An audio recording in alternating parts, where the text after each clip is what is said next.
So as a small guard, what separates myself is what can I control, my effort, my attitude, um, work ethic on and off the court, the discipline that I have to stay low on defense, or being extra scrappier. And now I have to work twice as hard to create separation. I got to get twice as low now to beat my 6'4" defender. So it's just everything is having to be two times more, two times more. And that was kind of my whole mentality being an undersized guard and always being the smallest guy on the court is I had to play twice as big in whatever role that I had on the team. So that was very much what that post was about, is that it's not an easy journey to get to where you want to be, but it can sure get a lot easier the harder you work. So it's easier. It's a harder You are journey. listening to the Bridging Impact Podcast, transforming leaders on and off the court with host Coach Furtado. Without further ado, let's dive in. Hello, everyone, and welcome back to another episode of the Bridging Impact Podcast. Today, my guest is Jason Levy. Jason is the founder of LvlUp. All right, so quick background on his story. Jason went from the driveway to the NCAA playing basketball from the age of 6. He went on to become a top player in the state during his high school and club career. He later went on to play 3 seasons of collegiate level basketball and then continue on to play at the semi-pro level. After his first season, he came down with a tough injury, tearing a majority of the ligaments in his knee, ACL, MCL, LCL, and meniscus. Throughout his journey, it led him to focus on how to recover and prevent this injury from happening to others while building his body from the ground up. After studying the importance of recovery and injury prevention, he took the training avenue. Along the way, he's had the great opportunity to work with many professional trainers, social media influencers, Dribble Too Much, Hand to Life, and athletes from middle school, high school, the NCAA, overseas professionals, and NBA athletes, with the center of attention on basketball strength and conditioning slash strength or stretching and recovery. With LvlUp, his goal is to help everyone achieve their goals with growth and development while focusing on the process that leads to results. So welcome to the show, Jason. I'm excited for our conversation. Thank you. Thank you for having me, Justin. I appreciate it. Yeah. So we got a lot on there. And in the first place, we really like to start is just what kind of impact did the game of basketball have on your life growing up? Personally, I would say just being an athlete since the age of 6 and playing on my driveway and progressing through competitive and middle school basketball and high school, college, and then semi-pro. It's always been a big part of who I am. And I think that's something every athlete can actually very much relate to, as we tend to, growing up with the sport, build our identity very much around this sport. So with that being said, when an injury like mine happens, a traumatic injury, ACL, and just tearing everything else as well, it kind of feels as if you lose a big part of your identity in a snap. And the first thought is just kind of what's next, or am I done? Is this the last time, or are my goals no longer possible? Um, and I would say that was a big part of basketball for me, is I very much based my identity around being a basketball player, being the best that I can be, and always striving to find a way to be better. And I always made my lifestyle actually around basketball, whether it was I have to practice before I hang out with friends, or make sure I get my shots up before I go do something fun on the weekend, or I even made sure at times it was basketball before my schoolwork. And I think that was a big part of what basketball has brought to me. Totally. Sounds like basketball has been a priority in your life for quite some time, right? And you made all your schedules and commitments around the game of basketball. And can you talk about some of the challenges and obstacles that you faced when you kind of went through that injury? You kind of briefly touched on the identity crisis that you have, especially like, if you're not able to get up, X amount of shots a day, you're not able to train. It takes a way of, a sense of self-worth. I feel like that's something that, basketball and sports can bring us. So can you share what that experience was like for you? So the day that that injury happened, I remember I was actually going up for a layup and someone tried to cut me off and their knee hit mine and I dislocated my knee as long as tearing all the ligaments.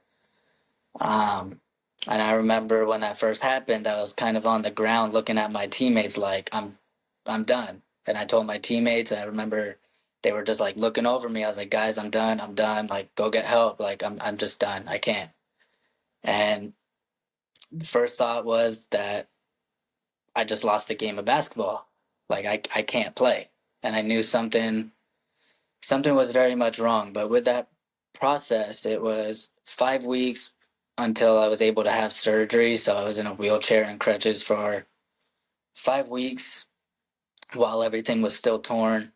Flew back to Colorado, had the surgery to get everything repaired, and stayed in Colorado for a month to just ensure I had a healthy recovery, no blood flow restriction, so I could travel safely. And when I got back, this is where I feel like my journey really started, is when I first got back to California. It is Went to PT for about a month, and doctors and the PT were telling me that it's going to be about a 2 year recovery just with the severity of the injury. And I was like, that's not happening to me. It's like I'm not going to be out for 2 years without touching a basketball or without playing a game. So went to PT for about a month, and I actually just really did not like the experience that I was having, as it was typically just like the PT would come, they would maybe massage and stretch you real quick, and then it was just like toss you over to a student aide who would give you a list of exercises to do. And I just really didn't like it. I didn't enjoy it. I didn't think it was really much benefiting me to the extent to just like sit on the bench and try to bend my knee. So I took matters into my own hands, actually. And this is where I really decided to take the strength and conditioning route. Also studying a lot of the anatomy and the science behind the body as well. And I had the time to do this because I was on bed rest. So I had nothing else to do all day until I fell asleep. And I took my own PT and recovery into my own hands and recovered even faster and stronger, to the point where the doctors actually asked me what I was doing for my recovery. So I would say that was a big part of just the start of my journey.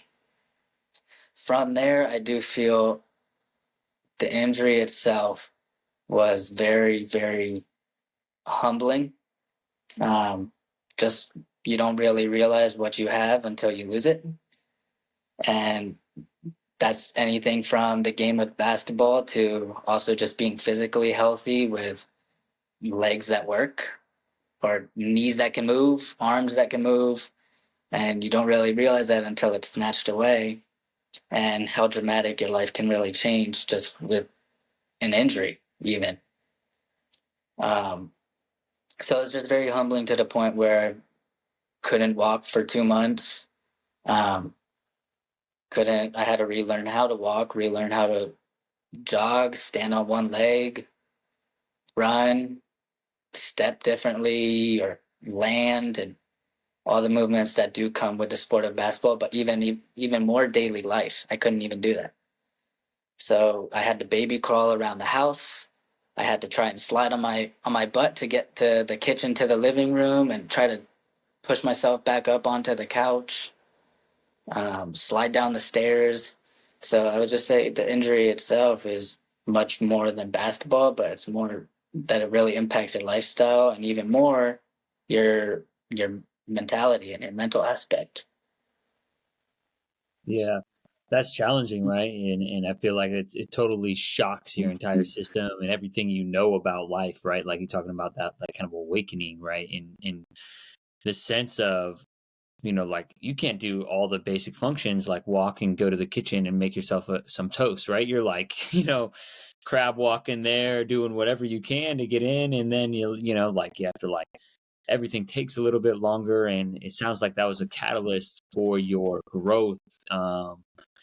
Into becoming a trainer now, a basketball trainer. And so looking into that strength and conditioning and just kind of obsessing over it. And can you talk about how that launch has kind of helped your initiative and fire to now help athletes kind of, seek out the same sort of, fire to develop their, basketball game? Yeah. Um, that strength and conditioning aspect is huge, and it's not more about what do I do when this injury happens. It's now more about what do I do so this injury doesn't happen. And I feel like that's what a big aspect in strength training and just training in general is missing, is that usually people don't want to take care of their bodies until they start to feel the pain in their back, or now they injured their shoulder, or then now with basketball maybe they sprain their ankle or tweak their knee. And most people don't want to do that strength and conditioning or that recovery aspect of the stretching and the strengthening and the going through that whole progression until it happens. So I would say that's a big thing that I also stress with my athletes is it's either get ready and stay ready. So you're not put in a position where now you're already behind because something did happen and then now you weren't prepared. So I just think that even goes more with life in general. It's always better to stay ready than get ready. Yeah, that's a great point, right? It's better to be proactive with our trainings and injury prevention than being on the physical therapy side of things and then having to rehab, right? So getting in front of things. So how do you include that in your trainings? And what advice do you have to other coaches and parents that are listening for their athletes to, start taking some of that injury prevention into their daily and weekly routines? So whether they have a coach that is familiar with the strength and conditioning aspect and just the anatomy and the biomechanics of the body, then I would also recommend that they do have a coach for their athlete that can also specialize in that. For myself, just since I'm familiar with both the biomechanics and the strength and conditioning, and then a big time of the basketball, I actually include both of them into my training. So there are times, sometimes I do just focus on the strength and conditioning with an athlete, and I also analyze their body and just see what I notice. So sometimes, like people's feet are angled up where their pinky toes might be facing up. So when they plant and they're going like heel to toe, their feet are actually coming like this. And so it's very, very much like pronated to the point where now I see it where it's like, well, because they're pronated, that might mean now their knees are caving in, which could put them at risk for an ACL. So when I'm training an athlete, I will take note and be like, how can I get them to be more, not flat footed, but more stabilized with their position, which then will also equal out their knees and then also their hips. So that's also kind of it's a whole chain, and that's kind of what drives my training is I build from the ground up, whether it's strength or whether it's basketball. I start with pivots, or I'll start with jab steps, or let me work on your base. Everything I do, I emphasize a wide base. So that's very much I feel how it plays a part, especially with the fact that I had to kind of take matters into my own hand to learn this and get certified as a NASM CPT um, and corrective exercise specialist as well. Got you. Yeah, so I mean, that makes sense too, right? Because you're talking about if you're going to build a house, right? You want to lay down the cement, the foundation first, and then you're working up, right? You're not starting with Exactly. the roof first. So, for those, coaches like myself who are relatively familiar with biomechanics, but, we aren't experts on it, where do you recommend that we begin, kind of looking and identifying so we can learn more about biomechanics? Because I feel like even just a regular coach should have some general understanding of how players move. And I think, like we just talked a little bit about deep skill, which is above, and obviously it's not a deep dive and it's not going to certify you. However, it kind of got my mind thinking a lot about athletic movements and beyond. So where's a great place to begin? Honestly, I'll recommend this for absolutely everyone is Google. We have access to a database right here on our phone and computer where you can absolutely learn anything. Um, Even just with asking a simple question, you can always find a credible article, and I think that's the best place to start is just from your curiosity. And I think that should be what drives your learning is pretty much how curious you are. There's infinite amount that you should be able to learn in regard to in this situation like basketball or strength or caring for the body, and seeing what studies are out there already and kind of putting in your own touch as well. So that's kind of where a lot of my strength and conditioning comes from is like studies, research, as well as what I know worked for myself and other athletes that I've worked with, and kind of combining that study into their programs. And then that way I know this is going to help them with their flexibility or their hypertrophy or muscle endurance, whatever their target is and goal that we're trying to reach. So I just think, again, the best place to start is right there in your phone. There we go. Got Google. You're saying there's no excuses. I you know, truly you got, believe there. You're right. No, there's no excuse. yeah. No, that makes a ton of sense, and you don't need to go and get a huge degree if you're trying to you notice something in your athlete, and you can kind of look that up, right? And it's an opportunity. And I actually, curiosity is one of BTG's values, because I am such a big believer in curiosity and teaching kids and our athletes how to be lifelong learners. And it's important for us as coaches to be lifelong learners. And I'm just curious, how much time do you spend during the week? Because I know obviously you're training, you have your day job, learning, new skills, whether that's, basketball wise, leadership wise, or strength and conditioning. From a time standpoint, honestly, that's hard because I don't really keep a metric of like hours or anything or days. But I would just say every day I am doing something to just further my knowledge, whether it's 5 minutes, 10 minutes, 5 hours on weekends, or I'm just always looking and researching of what's the next thing I could do? What's the next thing I could do to grow? What's the next thing I could do to learn that might help this athlete, which then will help the next athlete with this. So a lot of what my studying actually is too is yes, of course, like the resources that I do have that allow me to learn and that teach me. But the best way to learn is you do your study, then you apply it. And then if it fails, that's now an extra learning point because now it's just trial and error and you get to learn from your mistakes. So I just think the best way to learn and drive that experience is from your curiosity to the application to failure.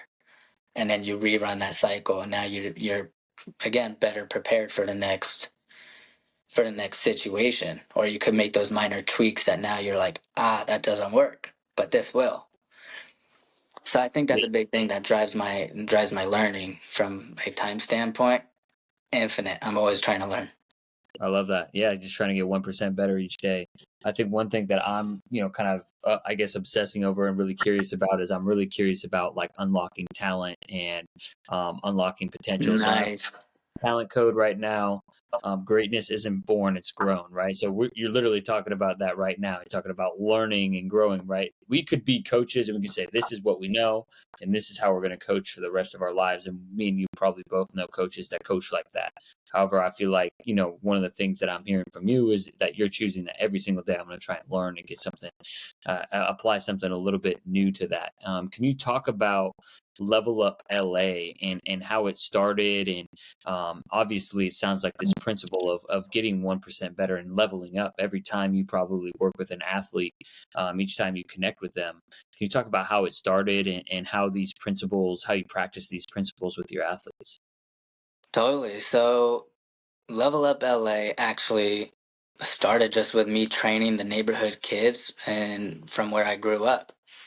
And it was a lot of like younger athletes to where it had to be creative and fun to keep their intention and make games so they could learn the fundamentals. It wasn't so much of like doing drills. It was more trying to make things game based and competitive because that's just what drives kids to have fun. Um, so from there, I actually then began to then train middle school athletes where it became a little bit more serious. And then again, high school athletes, and that was more of like the intensity and the volume have now increased. Um, Moved out to California then and kind of had to restart that all over as I didn't have any client base. So I was a student at Cal Lutheran University where I was playing and getting my degree, and I was like, I need to start training. Like I have something that I feel others should learn from, and where I could also feel as if I'm being a model figure in someone's life and just inspire others to get better. So I started that and kind of like the same trajectory. I started with youth athletes, middle school, high school, which of course I'll still work with today. But that then took me to training a lot more college and pro, which I got very fortunate enough to have the opportunity to be in the gym with some of the guys that we can, of course, talk about and touch upon. Um, but that was kind of like the journey of Level Up LA. But the meaning behind Level Up LA is no matter where you are in life, in the game, in school, the only way is up. And that's my slogan is only way up. So doesn't matter if you're the best, there's always something better that you can improve on. And that's what really drove the name of Level Up LA. I love that. You kind of you touched on it. You've coached youth through professional athletes. And when you come and you approach, whether it's a youth athlete or a pro athlete, how do you train? What's different about each level, and how do you meet each level, where they're at skill wise and maturity wise? I would say a big foundational aspect for me when I'm training someone is building the relationship first. And that's just because I don't want to just be just the coach to them. I want to actually be someone that can get to know this person outside of just basketball, because basketball isn't always going to be there one day. There's going to be a day where you play your last game or have your last practice, and it's more about what has this game taught you in the journey. So with like youth athletes and honestly every athlete, even to the pros and the NBA All-Stars I've gotten to work with, it's more about introducing yourself and really genuinely caring about how that person is. So, some people might just say like, "Hey, how are you?" And that's really it, but they don't really care too much to like how you really are. So for me, it's, I'll introduce myself and I really want to get to know this person, get to know their interests. What are they like outside of basketball? What is their mindset like? And really build that and drive that connection based off that. Because if I don't have much of a connection of them on the court or even off the court, they're really not going to want to listen to me too much as their coach if they don't have that connection or that respect on a mutual level. But that's just really a big thing for me is that I'm not better than the next person. I'm not better than my athlete that I'm working with. We're very much everyone just on the same level, and that's the respect that I give to a 6-year-old or a middle school or high school athlete, or even just an NBA all-star who's one of the best players in the world, is I give the same respect for everyone. That's huge, and it sounds like we share a lot of similar principles. Because you talk about connection first. That's again one of our other values as well. You know, I talk a lot about valuing the human being and then the athlete, right? Because at the end of the day, you're 100%. right. We named it BTG basketball because it's beyond the game basketball, because we all have a life beyond the game, right? Whether it's currently we have a life beyond the game or it's after, we all hang up our shoes. There, unfortunately, we can't play at a high level forever. Even Michael Jordan and LeBron James will Very true. eventually. I don't know if LeBron will ever retire. Who knows? I don't know. At this pace, he's going crazy. Yeah, exactly. So, with that, I think it's just so important to have that connection first, and really get to know your athlete, because that builds trust, right? At the end of the day, Does. an athlete is looking for a coach that they can trust and know that they have their best interests in them. And so can you talk about how, that trust then helps them actually end up getting better results? Totally. And I think the word is perfect, is trust. A lot of coaches like to use the word or the phrase buy in, like buy into my offense, buy into my defense. And that's more of just like you telling them, like, buy in, like give it to me. Like, and I just feel like athletes don't really respond to that all that well, because then they just feel like they have to listen. Um, I like the word saying trust. Um, Trust, kind of like the 76ers, or trust the process. So I feel like that's a big thing that I try to preach to my athletes to continue to learn and grow, is just trust. And I'm not here to put them in a position of failure. I'm here to only help them accomplish their goals and even push them in a direction that will be challenging. It's not easy, but they will be better prepared for the next opportunity to come, or the team that they're trying out for, or the role that they currently have on their team. So that's a big thing that I try to push, is more of like trusting the process versus just buying in from that sense.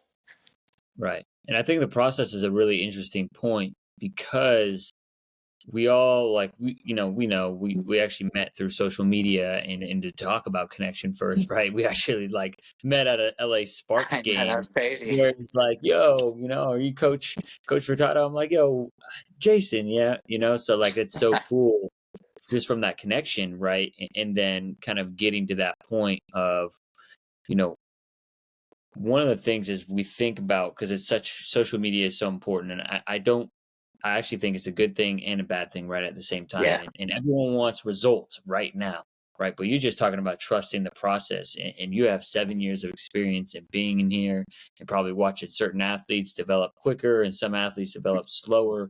How do you approach your athletes in a way of, it's different, right? Every athlete gets results at a different pace. And how do you help athletes kind of understand that everyone has their own, race, but more so journey? So that's where I feel like I kind of separate myself from other players or coaches or trainers, or just this is what I pretty much feel makes me different, is I grew up always being the kid that was overlooked, or picked last, or was always put on the worst team, or what, didn't get playing time. And I feel that you either have a decision to fight or flight. So you could either push towards your goals, or the easy thing to do is quit. And that was just one thing that I never do, is quit. So I'll kind of talk about my story real quick, and then kind of talk about how I feel like it relates to how I train athletes that develop at a different pace.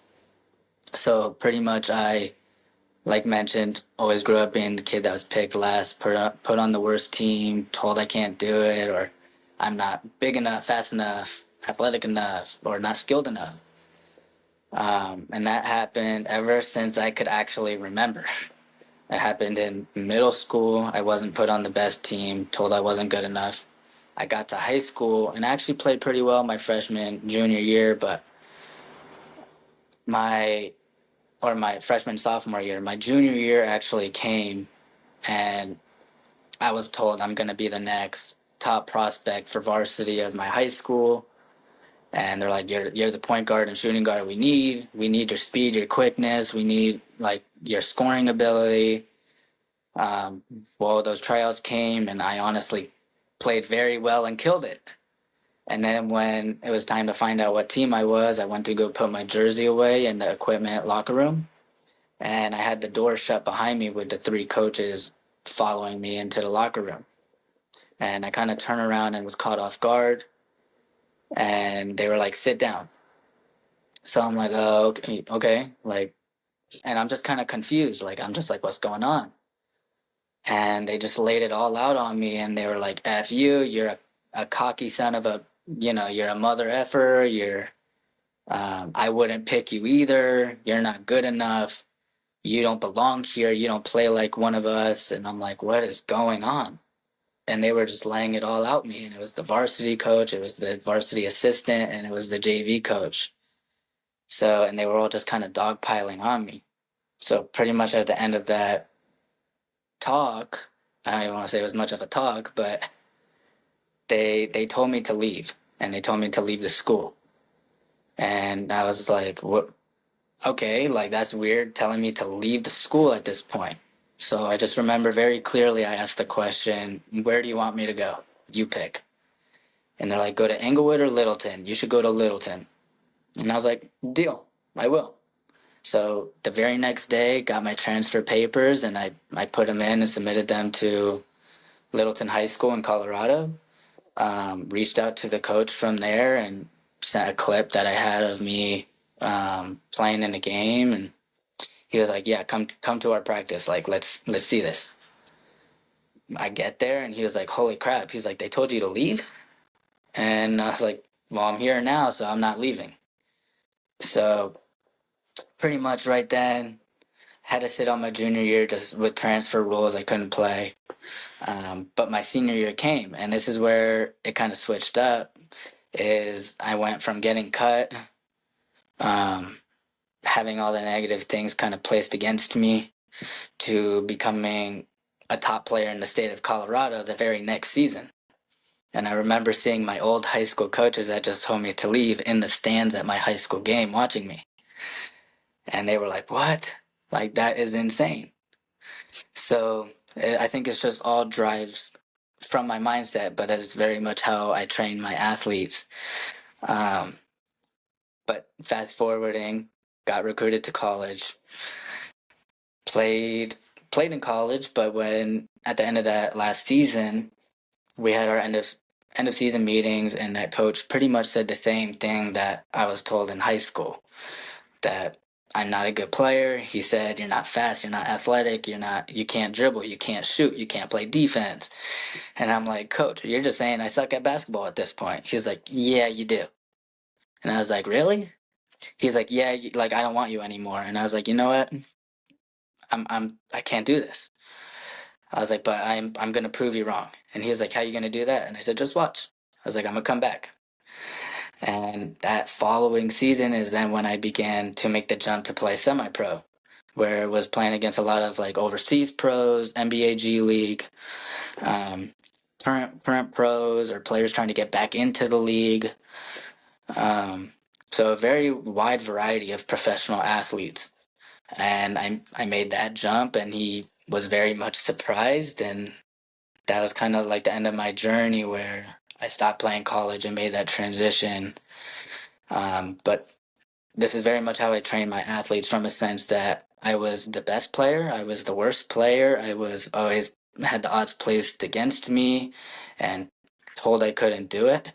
And I feel I've been in every situation that a player could be placed in, to where now I've been prepared and have been through that to pass on that wisdom and experience through my training, and how to overcome the odds that are stacked against yourself. So yeah.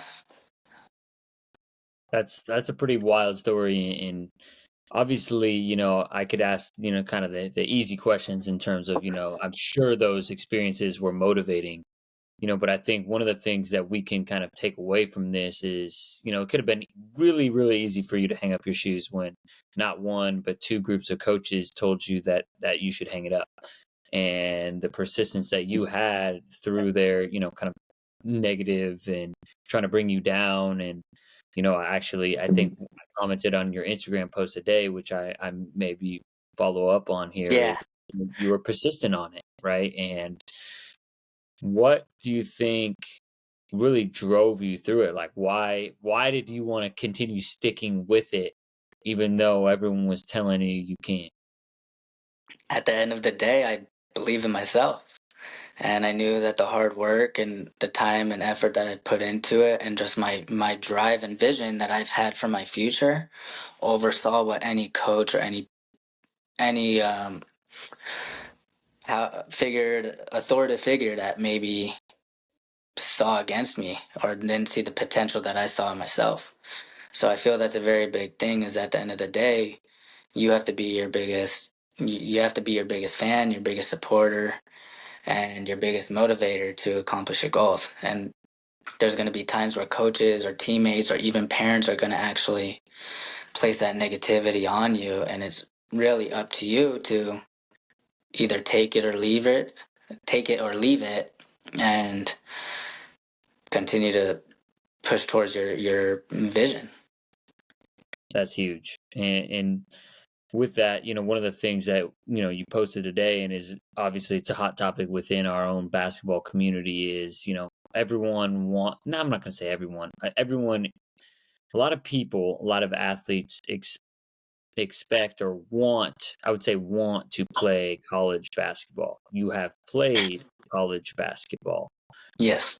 What does that entail? Because the I will, obviously the people that are listening to it right now, they're not just they may scroll back into the Instagram feed after you share it here in a little bit. But can you explain a little bit more about what that post was about, and just how important it is for athletes to understand how hard it is to play collegiate basketball? So yeah, that post was pretty much about that there's over 500,000 high school athletes nationwide, and only 7% really get to go on to play college.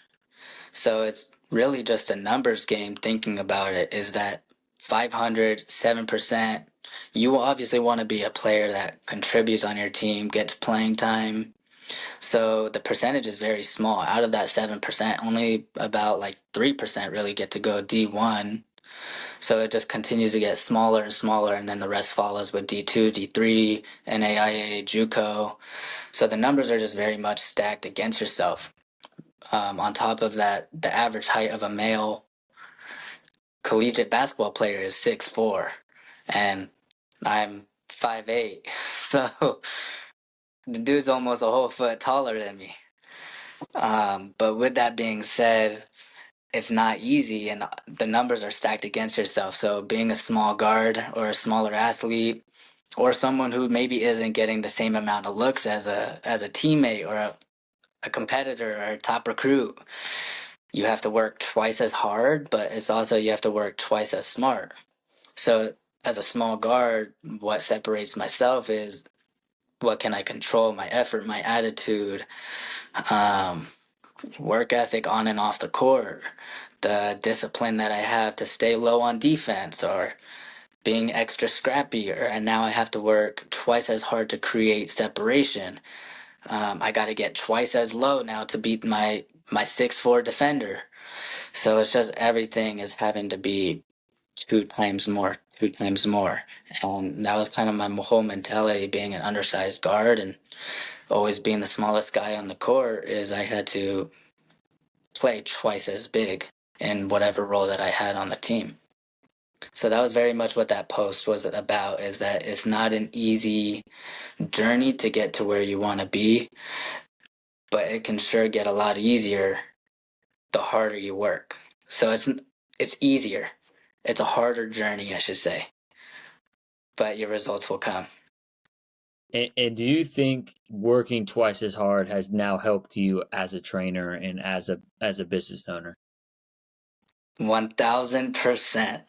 And I just feel that I'm truly prepared for anything. And it starts with up here. And I think that's what really drove the whole thing, is that my mentality was, even though I'm the smallest guy, I'm going to lock up on defense, or I'm going to guard the best player. Doesn't matter if he's 6'6", I'm still going to guard him. He wants to try to post me up, I'm going to front him. I'm not going to let him post me up. So it was more about just like always having that dog mentality to show that I'm here to stay, and I'm here to last, and I'm here to overcome. And I think that's just what really drives me for business, drives me for from a training aspect, a coaching aspect, and a life aspect.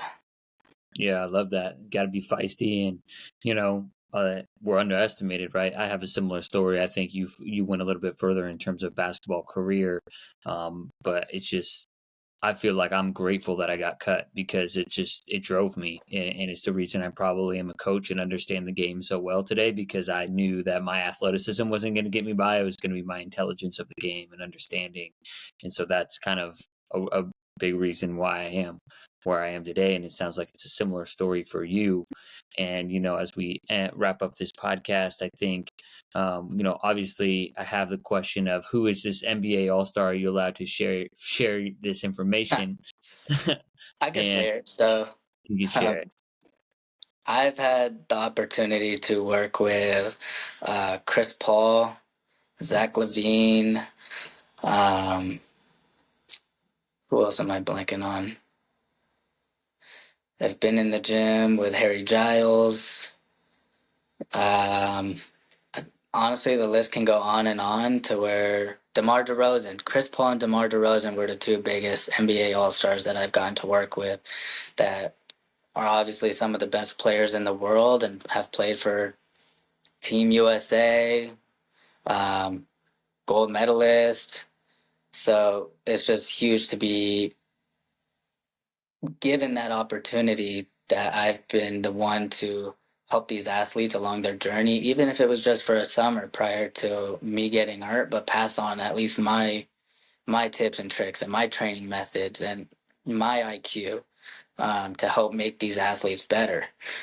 Even though they're pros, and what tends to happen is because they're pros, everyone feels that they know everything already.